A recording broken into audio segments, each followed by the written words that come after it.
Bischoff. And you're Tucker Gomberg. We're longtime environmental activists. But sometimes it really feels like we're losing the battle.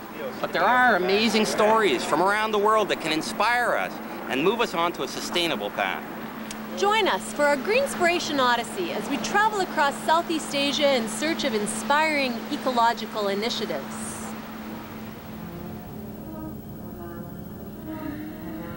Our voyage began in Kyoto, Japan in 1997 at the World Climate Summit, where the nations of the world gathered to sign an agreement to cut greenhouse gas emissions from power plants and cars.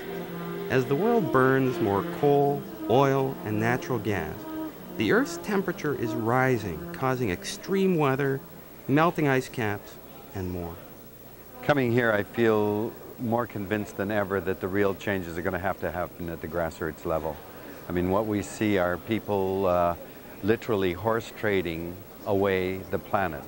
I'll do this if you'll do that. No, I refuse to do this unless you give me that. And there's no sense that, one, this is urgent, and there's no sense that surely to goodness this comes before anything economic or political. A study done at the University of British Columbia shows that if every human being lives the way we live in Canada, we will require at least 2 more planets. We are living in a time when our societies continue to demand more. Even though we are already obscene over-consumers, we continue to say that our economy has to grow for our well-being. We have to reduce our carbon emissions by anywhere from 50 to 90%. If someone asks, is that possible, I would say we have no choice. The message from Kyoto was clear to us. We've got to evolve from fossil fuels to clean and renewable energy. The big surprise is that it's not that hard to do, and it saves money. Renewables are ready now. Solar energy is ready. It's what could solve both the problem of climate change and nuclear power at the same time. We must go back to the U.S. and organize better on the local level so that people understand that not only is the kind of change necessary to save the climate and to stop nuclear power important and necessary, but it's a good change to make. And it can't change until people take stock of how they're living and what their values are.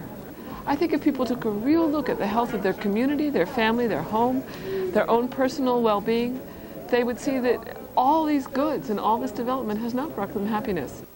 A deal was finally signed, but words are words. We cycled off to find those who were walking the talk and riding their bicycle.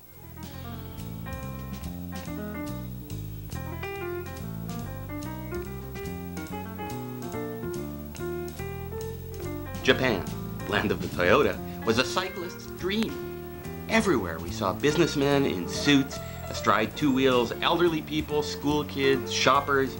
Everyone was riding as if it was the most natural thing to do. It was. Check this out, a multi-story bicycle parking garage in Osaka.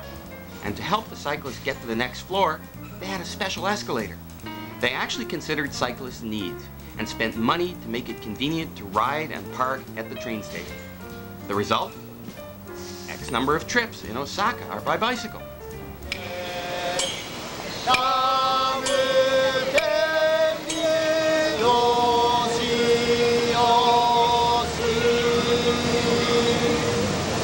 The Japanese Amami Islands were a feast for our eyes as we swooped through stunning, unspoiled forest scenery. At night, we would pitch our tent in the wilds. One night, we found ourselves waiting all night for a ferry boat. Needing protection from the elements, we pried open a shipping container and moved in for some sleep. At least the price was right. Bicycles and boats are made for each other. We just roll our vehicles onto the boat and enjoy the soothing ride.